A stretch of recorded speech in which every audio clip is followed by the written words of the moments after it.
It's Patriots week, and it's not quite what it used to be.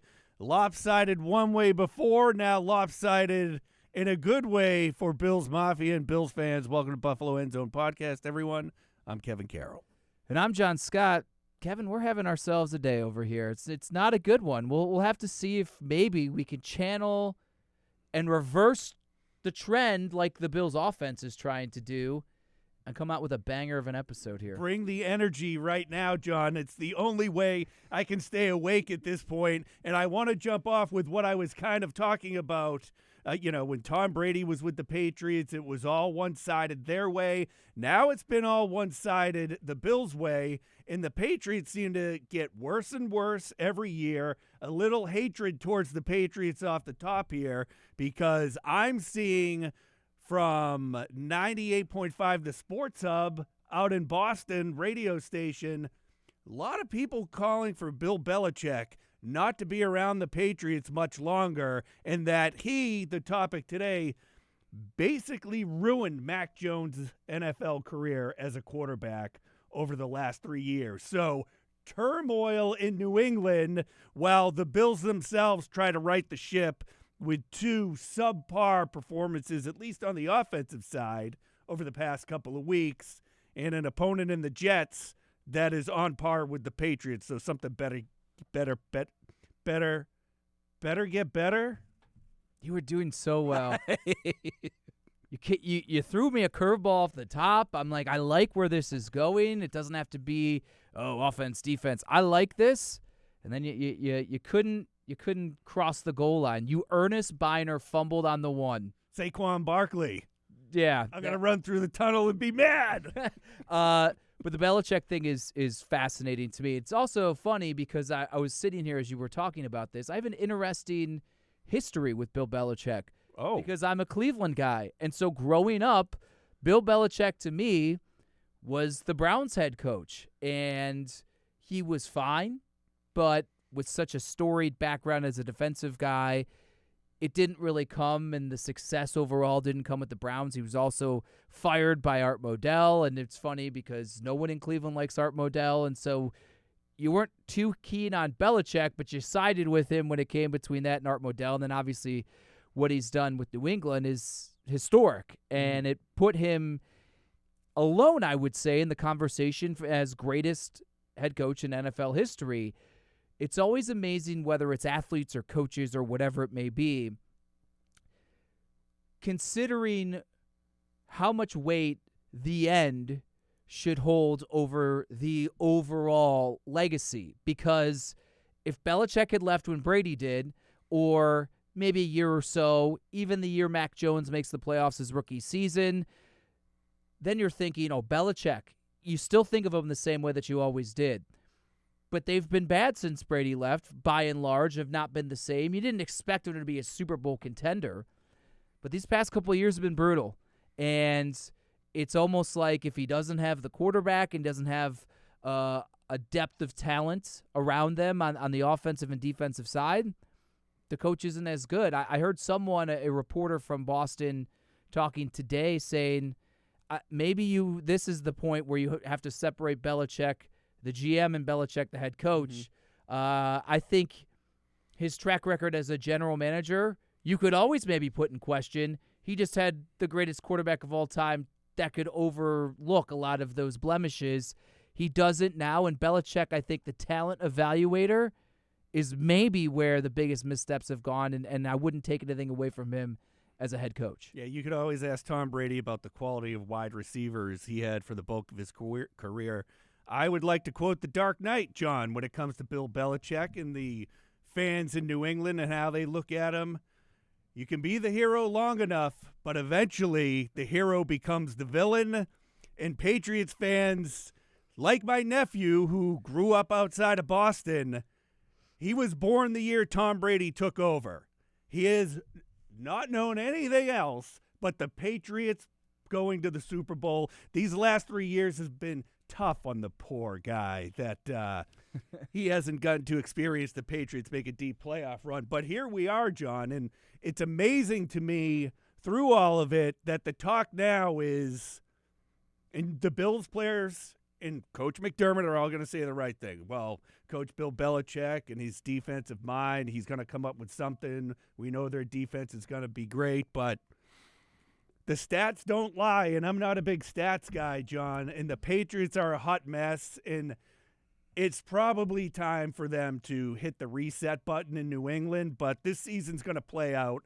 I don't see anything happening during the season, and they're up next for the Bills, who had a tough time against a good Jaguar team. I was going through some of the stats online. The Giants and the Bills, record-wise, stat-wise, in certain areas, they look like the same team going in that you would think the Bills would just walk all over.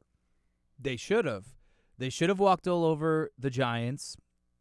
I can't tell you exactly why it didn't happen, which is why, to some extent, you can't completely go into this one as they travel to Foxborough and say, New England, I'm looking, they're ranking in defense or in offense 27, 29, 26, 29, 22, 27, 29, 31. Like, they average 12 points a game.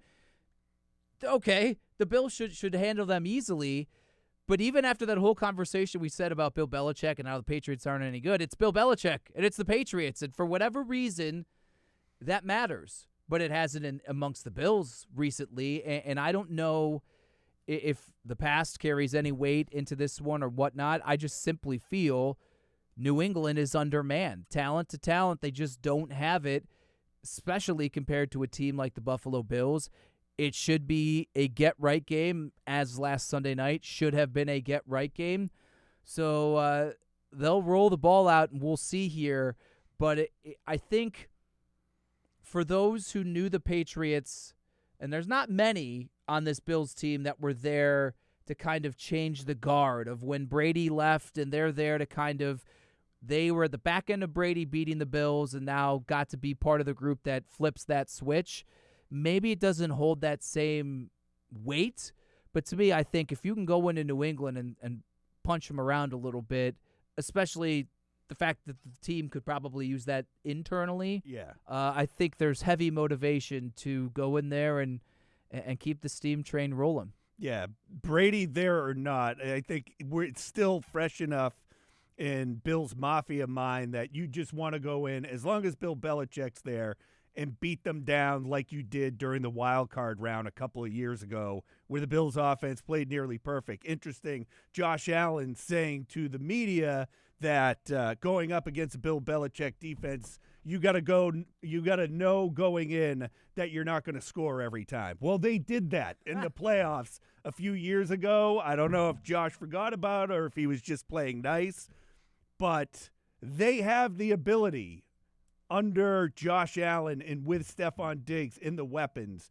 to go in and dominate the Patriots on that offensive side of the ball if they bring the A game. If they bring the A game we saw against Miami, we saw against the Raiders and Washington. So the big talking point up at the Bills today, they just did a walkthrough on Wednesday, so didn't get to see practice, but still spoke with players and Sean McDermott beforehand and players afterwards, is what's missing? Why is the offense struggling at this point? It's a conversation we had coming out of the Jacksonville game, and it was certainly amplified immediately after that Giants game that was too close for comfort, really, for them. Way too close. And it seems to be Sean McDermott using the words execution, detail, and rhythm.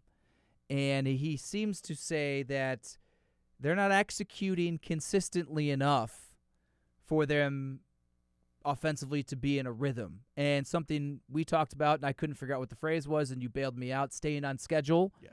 And not allowing them to find themselves in these second and long situations and early in the game, 3 and out, and trying to search as the game goes along. The message, and it appears to be the directive and real focus of the week, is all their preparation, all the detail going into it. Everyone needs to communicate. Everyone needs to be on the same page.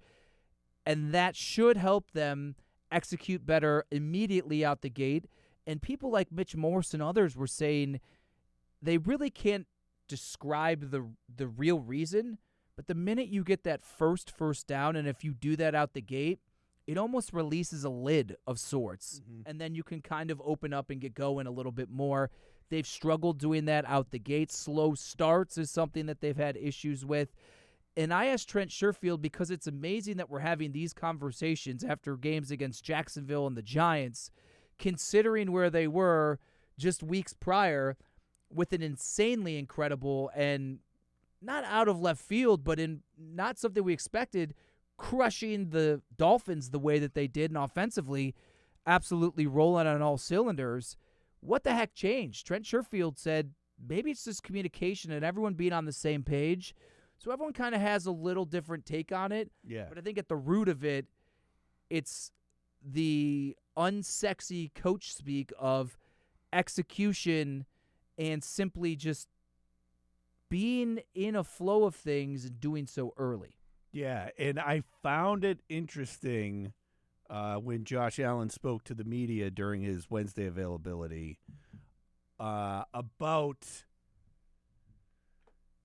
getting things going early, John, and one of the topics that has come up with fans is Josh Allen makes a comment over the summer training camp that he doesn't mind taking that first hit and getting into the game, getting a feel of the game. We've noticed really Allen not taking off as much when plays break down as he had in the past. Obviously, the team wants to protect their star quarterback.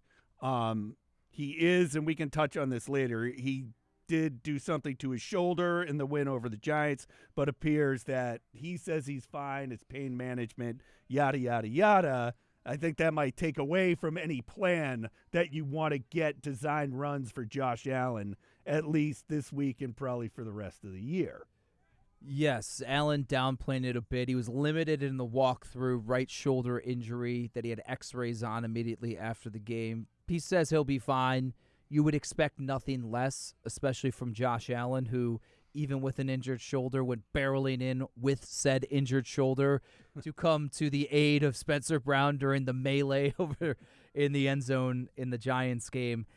We'll see. He kind of downplayed the elbow injury a year ago and then admitted at the end. We're around the same time, aren't we? We Around there? So just kind of a way to look into things. So from a running perspective, yes, I would think that this would not be the opportune time to really turn to that page of the playbook that's maybe not been utilized very much. I'm looking at his rushing attempts here this season. 6 for 36 in the opener, 3 for 17, 3 for 46 in the third game at Washington, 4 for 17, 4 for 14, 2 for 11.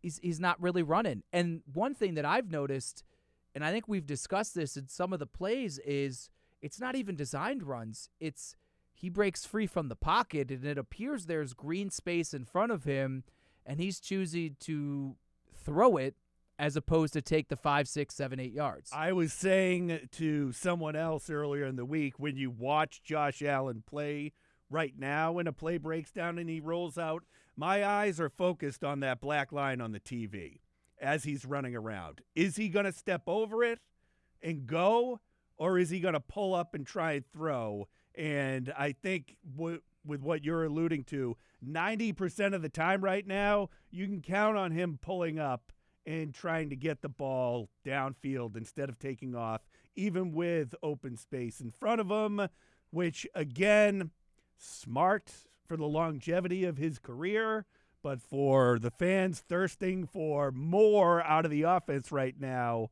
fans can be frustrated, but the team, as long as you're winning, smart move.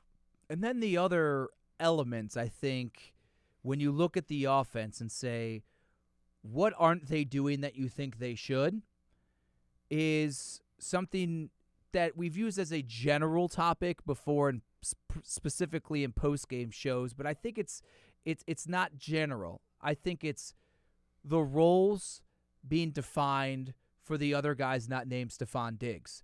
And we've called it as, does there need to be a true number 2 in the passing attack? I think they're just looking for, what is Deontay Hardy's role, and why is it just 10 snaps a game, yet you're paying him, $7-8 million bucks? Mm-hmm. What is Trent Sherfield, who every time he's been on the field and whenever we saw him in training camp was catching everything. What is his role? The guy doesn't even get targets in some games. What is the role of Dawson Knox, who said it himself? He would like to be more involved in the passing game. He thinks that he should. Dalton Kincaid finally out of the concussion protocol after missing this past week. But I know the way he's been utilized has been highly scrutinized because he's a first-round talent and a first-round pick that was supposed to be an element that would change the way that the Bills' offense could operate, and he's never been used in particular game-breaking type manners. It's a lot of just outlet underneath stuff. So Sean McDermott saying it's week 7, we should know the personnel that we have and the roles should be defined. They're not, Kevin, because if they were defined, then I think we wouldn't be having this conversation here as they head to New England in the middle of October. Let's say they're figuring out the roles. What do you think the roles should be for all of these other pieces that are not named Stephon Diggs? Well, here's the thing that is obviously coming up. Stephon Diggs is the clear main go-to guy, and he's the number one guy. I would have thought by now you would have a Dalton Kincaid able to stretch down the middle, get balls down the middle deep past 10 yards. I thought Trent Sherfield would be way more involved in the game plan, and it almost seems like early in games, if someone's in and they go to him and it doesn't work out, they don't go back to him. Trent Sherfield doesn't trip or get his feet tangled up. Easy first down, ball moves down the field against the Giants. Gabe Davis fumbles the ball. You and I talked about it. He seemed to disappear. You go through, and if we talked about this after the Giants game, I apologize, but I was looking at the box score the other day while I was doing something. So Stephon Diggs, 10 catches. The rest of the team combined was 9. So there's got to be something more there. If Stephon Diggs, if you're the Patriots, you know they're focusing on taking Stephon Diggs out of this game. And Stephon Diggs has played well against the Patriots every time they've met since he's been here. If you're not spreading the ball around more this Sunday and able to move the ball down the field, I don't even know where to start dissecting what's wrong. The New Orleans Saints put up a ton of points on the Patriots. Everyone basically has. Not Miami. They got slowed in the second half. Well, I was gonna tell you, the fact that that defense, although it's kind of depleted now, did well against the Eagles and the Dolphins at the beginning of the season, let you think defensively the Patriots can do it if they have the right scheme in place. But I just sit there and I look at all the weapons we talked about during camp, at the beginning of the season. You're going into a game like this. Yes, if Stephon Diggs is your first read and he's open, by all means go to him. If the play breaks down and you have James Cook 5 yards in front of you with another 25 yards of green grass ahead of him, don't throw the ball to Diggs if he's running downfield trying to get open. Take what James Cook is going to give you and get the first down and move on. I think that was a lot of what's been going on lately is, I don't think it's a trust issue, but it's just decision making. Josh Allen said today. Did I even answer your question? You just went on a tirade. It's okay. I was okay with it. Josh Allen said today when asked about this topic of, do you need to get the ball to people that are not Stephon? And Josh is responded saying, well, Stephon Diggs is maybe the best receiver in football. Because of that, he is the number one read on a lot of our plays. And because Stephon Diggs is so good, when he's the number one read, he's oftentimes open. And whenever Stephon Diggs is open, I'm throwing him the football. That makes complete sense, right? That's fair. So to me, where that shifts things, and again, I'm not putting it all on Ken Dorsey, but throw in things that I'm not saying don't involve Stephon, but that are easier, quick throws to develop that rhythm that involve other guys. So Stephon's routes, how often is he catching it 5 yards or closer to the line of scrimmage? Rarely, right? I mean, they're driving the ball down a little bit more of the field for him. Why not involve Knox on the seam, Kincaid on the seam in the middle of the field, Hardy in the middle of the field? And if that means also maybe getting out of 12 personnel as this dominant group that they are now personnel package using, that allows you to get Hardy on the field more, that allows you to get Sherfield on the field more.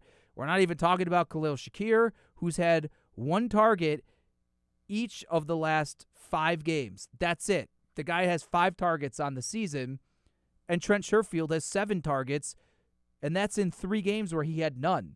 So you're looking at the wide receiver group as a whole. Deontay Hardy, he's had targets in every one, but 3 catches for 9, 2 for 4, 2 for 15, 2 for 10, 2 for 62, 1 for 3. That group of receivers needs to be at least utilized better, in my opinion. And the only way that I'd be okay with those numbers for that trio of slot, 3rd, 4th wide receivers is if I looked at Dalton Kincaid or Dawson Knox's box score and saw that those numbers were uplifted. But so far, you've had a couple good Gabe Davis games. Stefan's been incredible, and nobody else, whether it's because of them or the scheme or game plan, everyone else has been a nothing for the most part. And I don't think you can win that way. How much do you think Dalton Kincaid, being a rookie, is playing a role in this? And again, we go back to what was the biggest compliment to Stephon Diggs with Cole Beasley was, we need X amount of yards. You run an option route with Beasley to the sticks. Either the defender is sitting and you take it upfield more. Defender backs off. You stop and sit down. You break out. You break in. You saw that all the time when he was here. I think Brandon Beane did it to himself by calling Dalton Kincaid a bigger Cole Beasley, that he basically put in everyone's mind, cool, now we have a bigger guy that can run those routes when you're in a situation of 3rd down and 6, and you just need to get the 7 yards to move the chains. So he put it out there. Now you want to see it. But again, he's a rookie. How much is that playing into it where you're going to trust a rookie to be able to read a defense like that and not have the ball end up in someone else's hand? I mean, you could have just opened up the can on a whole different conversation of that I touched on briefly with one of our roundtables with Atlanta Getzenberg, Sal Capaccio, Matt Perino and I might have been in relation to Kaiir Elam. They all kind of fall into this of, all right, Brandon Beane's drafting Dalton Kincaid to be a big Cole Beasley. It is then the onus of the coaching staff to utilize him the way that the front office envisioned when they made the personnel decision. I'm not saying there's discourse, not at all. I'm not throwing that out there. But if Brandon Beane's going to say that instantaneously after they made that pick, that clearly is how he envisioned Dalton Kincaid to be used. Now, to your point, is he not being used like that because Ken Dorsey's not doing it, or is he not being used like that because as a rookie, for whatever reason, contrary to everything that we've seen of him, right, he's not ready to evolve his role into being that player? I don't know the answer to that, but to me, Kincaid's only a piece of the conversation around Stephon Diggs can be great, and this is the type of production you want from Stephon Diggs. You just need, and I've always called it more of a collective effort rather than a singular Gabe Davis or someone else. Just collectively, and this is the role conversation, I think their roles need to be defined and they need to utilize them in their roles, because to me, if Deontay Hardy's playing 10 snaps and he's getting this limited workload, and Trent Sherfield's targetless in 3 games, and Khalil Shakir has 5 targets, 1 each in 5 games, they don't have defined roles. Right. Your 3rd, 4th, 5th receiver is doing that 6 games in, then they don't have a role. Does Gabe Davis have a role? I think Gabe Davis's role is the number 2, and I don't watch film, so I'm not going to speak to it. We know a year ago his role was be the number 2. He's a solid run blocker, played 90+% of the snaps, right, and they'd send him down the field all the time. I don't watch detailed enough in terms of all 22 to say whether or not that has continued. I mean, he had a run of 4 straight weeks with touchdown catch, and again, he's had some great games. Vegas, 6 for 92 and a touchdown, 6 for 100 against Jacksonville. He was great in that game and almost brought them back single-handedly. I think you would like to get more out of him as well, but I think, again, this is where maybe the conversation shifts to you got to put some of this on Ken Dorsey and his evolution as a play caller, which I think has not taken the steps forward that it needs to. I keep bringing up James Cook, so I apologize if I'm doing it too much, but that's the other thing we were told going into the season was part of the thing about James Cook is he's a good pass catcher. We can get him involved in the passing game, and I keep harping on this, but it's just burnt into my brain every now and then, just seeing James Cook as the outlet that is just being ignored constantly. Back on Sunday night, we'll say Monday morning, because you and I were up. It was Monday morning. That there were a number of times where that was an easy decision to make, but that Josh Allen just seems like he looks over at it and is just like, nah, not for me. When it's there, and when you get Cook going in the second half and working and get Cook into the flow of the game, he's busting off runs, confidence builds up, get him involved in the passing game too. To me, that would be my solution watching the Giants game the other night is, James Cook is the hot hand right now. Get him involved in any way possible. Define the role. Is his role simply just to run the ball, or is his role to be this versatile running back? That's what which, I thought. By the way, Brandon Beane referenced more so the night he was drafted his pass catching and route running abilities over his ability to be a runner. He wasn't diminishing it and kind of even worked his way back and talked it back a little bit, I think a day or so later, to say, hey, we do have confidence of him as a running back, but I just wanted to emphasize that he's excellent and above maybe the cut of other traditional running backs in terms of his pass catching and route running. When I spoke with him, he even said the same things. He says he thinks he's a great route runner and good at catching the ball. Hardy, Sherfield, Shakir, Cook, Kincaid, Knox, those are all guys that should be in the bucket of, well, that's easy.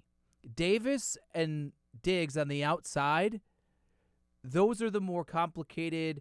The routes take a little longer to develop at times. They're on the corners. You can find more mismatches on the interior and the third and the fourth spots. These guys need to be put in the position to best succeed, I think, a little better. And again, I'm not placing all the blame on Ken Dorsey, but I think that from the jump, he needs to game plan better to get these guys involved. There's no way you're going to get 9 guys involved regularly. I mean, there's only one ball. We recognize that. And then even more so, the second step of this is when what you want to do out the gate is not working, pivoting and finding the adjustments that then can get the ball rolling again. And that's something that, especially the last 2 weeks, it just doesn't seem, especially first half, it takes them third quarter, early fourth quarter to seem like, well, why didn't we just do this? And then they move the ball, and you're like, okay. And either by that point in Jacksonville, the defense was gassed and undermanned, and they held on for dear life against the Giants. Maybe this is the week. You know, a couple of years ago, the big Isaiah McKenzie game in New England, Deontay Hardy, supposed to be a faster, better version of Isaiah McKenzie. Maybe this is the game, like I said earlier, the Patriots defense dealing with injuries to key players. Other than the first 2 games, they weren't really popping off. Patriots last in takeaways in the NFL right now, John. This is setting up to be a field day if everyone's head is screwed on properly come 1 o'clock in Foxborough. So now we can go and shift things to New England. Offensively, we said they stink. We can get to that in a moment. Yeah. Defensively, to your point, 10th overall, 306 yards allowed. 4.75 yards per play, 8. Yeah, 104 rush, that's middle of the pack. 202 pass, rushing was 104, 202 pass, 12. So they're middle of the pack. Allowed 25.3 points per game, though, which is tied for 25th. So statistically, they've been good, but they still allow a lot of points. The big losses, Matthew Judon tore his bicep after getting 4 sacks. He tore it in week 4. He thinks he can come back at some point this season, but it's not going to be against the Bills this weekend. Christian Gonzalez, a highly touted cornerback, was having a good year. He's out for the year with a shoulder injury. So their 2 best, most talented, probably impactful defensive guys are gone. Josh Uche, I'm thinking, I remember that guy out of Michigan. I think I did a prospect profile on him. 2 sacks, 5 tackles, 3 quarterback hits. I'm like, he must not have played all the games. No, he's played every single game. That's a bit underwhelming. Some of the other cast of characters, Kyle Duggar, right? Things like that. They got J.C. Jackson back from San Diego, who was not playing well ever since he left New England. I was going to say, he got toasted by the Dolphins back in week 1. But so whatever that may bring to them. So defensively, it's Belichick. I'm never going to say it's going to be easy, but they're undermanned, and some guys just aren't performing. They just don't have the talent as much over there either. Everything on paper says the Bills should cruise offensively, especially their history recently of doing so, even when they've had some of their horses out there running the race. It'll be interesting. This should be it. But because of the past few weeks, you just got to hold back a little bit to be so profound with it. And like I said off the top, John, Mac Jones is a disaster right now. There was blame for Matt Patricia running the offense going into this season. They're going to bring in Bill O'Brien, who's an offensive-minded guy. He's going to get Mac Jones on the right page. It seemed like things were starting off okay, but the first sign of Mac Jones struggling, they go to Bailey Zappi. Bailey Zappi, a healthy scratch. They have Malik Cunningham as the backup quarterback to Mac Jones, who did take a snap or 2 against the Raiders. Mac Jones, horrible interception in a game against the Raiders, takes the safety at the end of the game, but had a perfect ball to Devontae Parker as we sat waiting for the Bills game to kick off. That Parker dropped the ball. So just shambles. Ramondre Stevenson, I told you he'd have a better season than Nick Chubb. I'm probably going to be wrong on that one because not even close at that point. So across the board, you have a Bills defense that has kept them in the last 2 games, even being depleted, going up against an offense that, self-inflicted wounds to beat the band. This is as much a talent issue as it is maybe anything else. I don't think we were very high on Mac Jones to begin with. He exceeded most expectations his rookie season. And then last year, maybe you pin it on the coaching idiocy of whatever the heck they were doing with having defensive-minded guys being offensive coordinators. And now they bring in Bill O'Brien. There's this thought of, will he be able to smooth things out and right the ship? And you're right, he hasn't been good. That ball to Parker was good.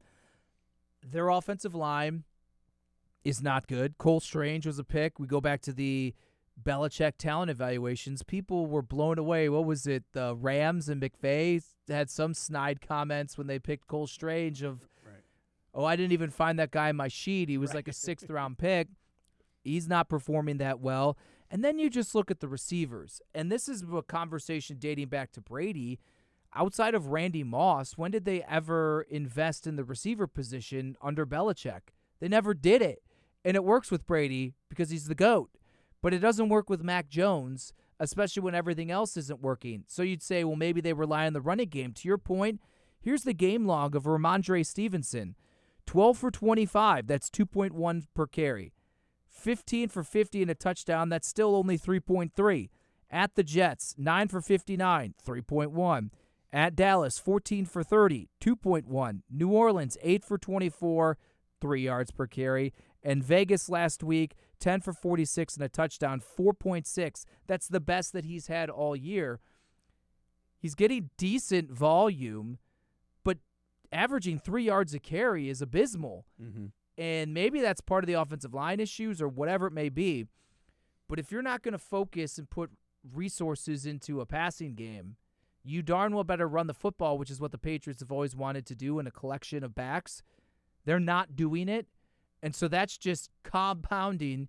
You have a quarterback struggling because he has no receivers. His offensive line's not good. The quarterback may not be good that good anyways. And, oh, by the way, you can't run the football. It's a complete mess. Zeke Elliott doing nothing there. Kendrick Bourne, their leading receiver, would be a really nice third wide receiver on a team like the Bills.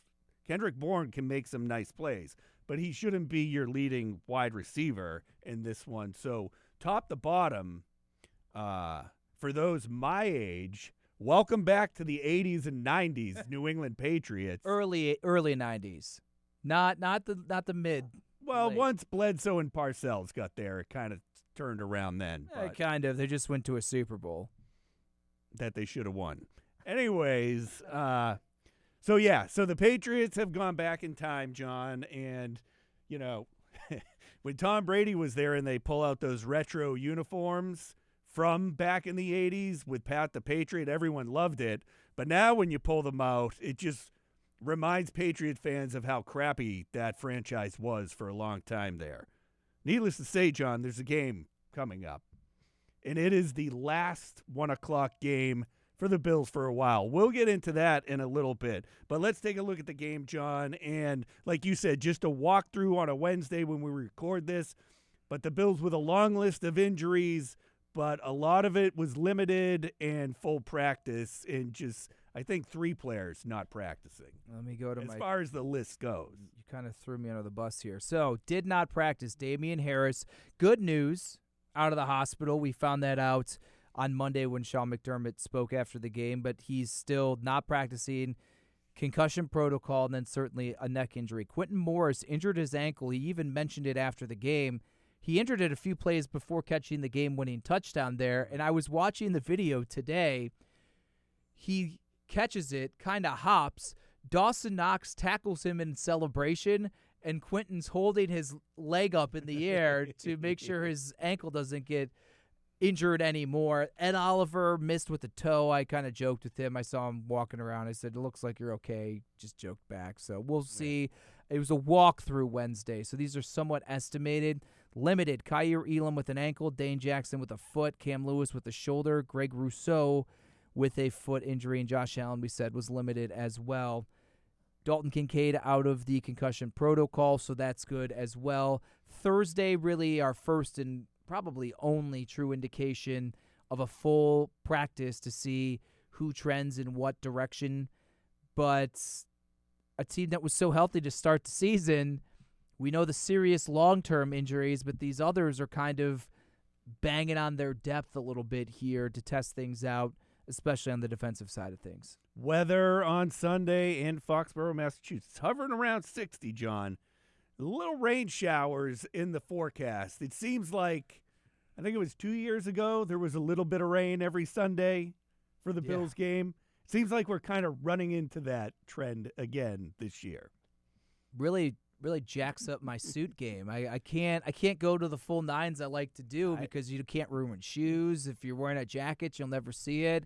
I ripped the elbows of both of my dress Been there, shirt done that. on Sunday. So let's hope that the rain staves off. And here it is, Bills minus 8.5. Not quite getting the 14.5 they got against the Giants. I think lessons were learned there with that one. Are you trying to do math or something? No, I'm going against things I said I'd stop doing right now. And for those wondering, my dad said he's not listening to me anymore as far as what I predict. But 8.5, I think the Bills do that easily against this team. Like I said, you have the Saints putting up 35 on them. You have a depleted defense. You have a team that doesn't force turnovers. This is the get-right game for the Bills. even if it's just for 1 week. I'll take the 8, but I'm going under. I'll jump the shark here on you because I just did the math quickly because I'm never prepared for this. I'm going 24-6. Bills are going to win. I think while 24 points doesn't scream get right, I'm going to give some credit to New England's defense and Belichick. I'm also going to maybe more sustained drives. Maybe they have more continuity and rhythm that Sean McDermott's looking for. And maybe they rip off a 7-minute drive here, or a 6-minute drive there. Maybe they have a couple punts or whatever it may be. But I think you can accomplish or get moving in the right direction of feeling better about the offense, even if it's 27-6. That's going to hit the under, so that's where I'm going to go. I'm going 28-10. The over-under is 41.5. I don't know if you said that or not. So I'm taking the under on that one. I think Josh Allen and Stephon Diggs seem to be so comfortable playing at Gillette Stadium. I think this is, like I said earlier, a good get-right game for them, and that things will start moving along, and it maybe not a Stephon Diggs 3-touchdown game, but maybe a touchdown or two. Bills get a couple of other touchdowns here and there, and are able to come out there, not the perfect game they had in the playoffs a few years ago, but still able to move the ball and get into the end zone and not settle for field goals. Sounds good to me. Yeah, I think clean, no turnovers, maybe force some turnovers. You should be able to do that against Mac Jones. They still, like Ramondre Stevenson, maybe he still could break something. But overall, I'm focused on the offense, which is an amazing thing to say because coming out of the Miami game and coming out of Jacksonville with Tre'Davious White, Matt Milano, and Daquan Jones, all of the talk was, what can the defense do? How can they survive? Well, the offense has flipped the script and made it so much more of a talking point to say, what can the fully manned and armed offense do? We haven't talked about this defense, and that's a good thing. You would expect it to happen against this offense in New England. I think pretty easy there. 3-0, John. Last 1 p.m. game until the Bills host the Patriots towards the end of the season. Been here 22 years, John. Covered a lot of Bills seasons. Heard a lot from Bills fans about we never get any primetime games. You know, we're always at 1. Yada, yada, yada. I think yada, yada, yada is coming back. I think I've seen a couple of commercials on that. Now here you go. The Bills are loaded coming up with primetime games. After this weekend's 1 o'clock game, you have Thursday night football against the Bucs, Sunday night football against the Bengals, and then I think it's the Broncos, which is Monday night football coming up after that. That's going to be tough for everyone. The team, you and I, Bills fans staying up late all the time, need to get right in this situation. While you always wanted them to be in prime time, I think this season it's getting a little thin at this point. 8 games in a row. So nearly half of their schedule, which is all here, I'm tired thinking about it, are not 1 o'clock games. The real interesting ones for me are going to be when we get into this pocket of the 425s, and they're start with East Coast, a home game at 425 against the Jets. That'll be weird. At Philadelphia, 425. I kind of like them, but it's a routine that I'm not used to. I haven't developed or have a history with really in the Eastern time zone doing 425 games, especially at home. So it'll be interesting. You're right. It's going to put the Bills in unique circumstances here. They've already, including this Wednesday when we're recording this, going into the New England game, a walkthrough. They've done walkthroughs on Wednesdays the past couple weeks. They did it last week coming out of the London game. They did it coming out of They did walkthroughs coming out of the Monday night game week 1 into week 2. I think you're going to see a little more walkthroughs, which is just an interesting thing. Not that these guys have to practice all of the time, but to see how Sean McDermott navigates it from a sports science standpoint and whatnot as the year goes on, as you have this schedule that is Thursdays, Mondays, Sunday nights, and just later games on Sundays. I like them though. I do. Not this past one. Sunday 1:00 was. Those aren't bad either at home, especially. This week's going to be weird with the 1:00 game Sunday and then prime time on Thursday. I mean, I'm still adjusting from the Sunday night game, but Halloween's around the corner, John. You and Heather like to throw a bash every now and then. I find pumpkin-flavored beer repulsive. You would. I used to work for Southern Tier Brewery. Their Pumpkin everyone loves. I just can't get into it. Is it on tap? Oh, yeah. Pumpkin is on tap. I had a mango cart, which is a great. Love mango cart. It's a really refreshing, good summer beer. As we understand, it is no longer feeling like summer. We had a later reprieve of it the week that the Bills apparently played some game in London. I didn't know. But it was nice outside. And so drinking the refreshing mango cart was good. But my wife was like, we need to get Pumpkin on tap. Someone, I think, was trying to play sneaky in the cooler at Consumers because I did a little lap for the kegs, didn't see it, looked around again. I saw, there's a case of beer sitting on a couple of these kegs. Slid the case of beer over. Voila, it's Pumpkin. It's pouring nice and smooth. We got a new sign above the kegerator that says what's now on tap. So nice. We're enhancing things, and yes, it should be flowing nicely at our Halloween party in just over a week. Some guy pulling a George Costanza went back there, thought he had a keg of Pumpkin, and it wasn't there. This popped into my head the other night because over the weekend I watched basically the Halloween movie marathon. All the old ones, the original ones. Not H2O. Never got to H2O. But someone had brought up Halloween Ends, which is supposed to be the final Halloween. Gave it a try. I could see where Halloween fans might bag on it. You end up, I don't want to spoil it, but kind of advances the story to a new bad guy. I'll put it to you that way. But Halloween, even around now, big into horror movies this time of year, still not my all-time go-to. The Shining, by far, is rewatchable over and over again, even if I'm sitting there quoting every Jack Nicholson line, annoying the hell out of whoever's sitting Wendy. next to me. Favorite movie around Halloween time, John, and I'm not talking about the Halloween franchise. I'm talking about something else to get you a little scary on a fall night. I like the original Halloween. Mm-hmm. I think even what's the one with Jason, but it's the original. Is that Friday the 13th? Yeah, that's the original one that actually really doesn't have Jason in it.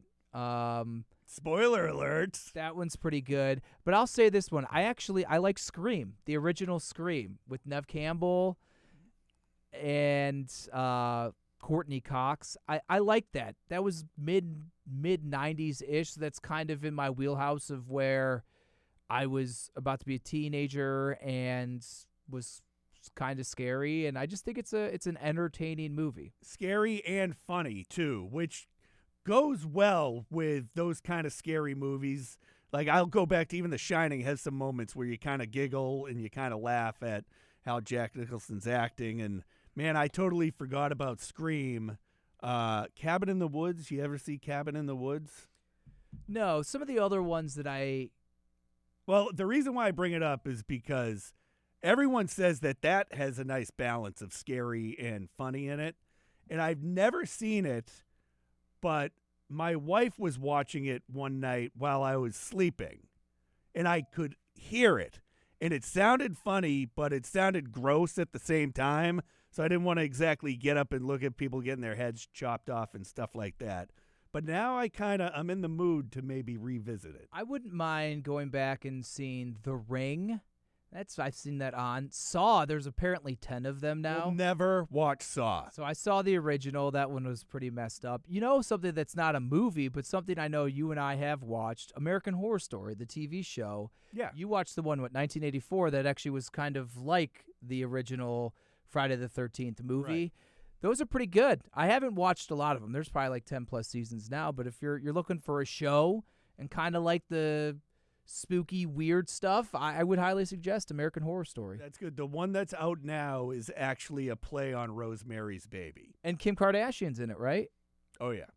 I've seen one episode, so There we we got go. time. Look at- It's the fall. Look at how well-versed. We go from Bill Belichick's Cooked to Kim Kardashian in a real TV show. Look at this. And how about that Taylor Swift? No, we won't even get into that. We'll start getting ready for a final 1 o'clock kickoff in Foxborough. John will be out there. I will be in here. Fred Jackson will be joining me after the game for the Buffalo End Zone post-game show, and then we'll follow up with extended coverage right here on the Buffalo End Zone podcast coming up on Sunday afternoon, not Monday morning this week. For Jon Scott, I'm Kevin Carroll. Thanks for joining us, everyone.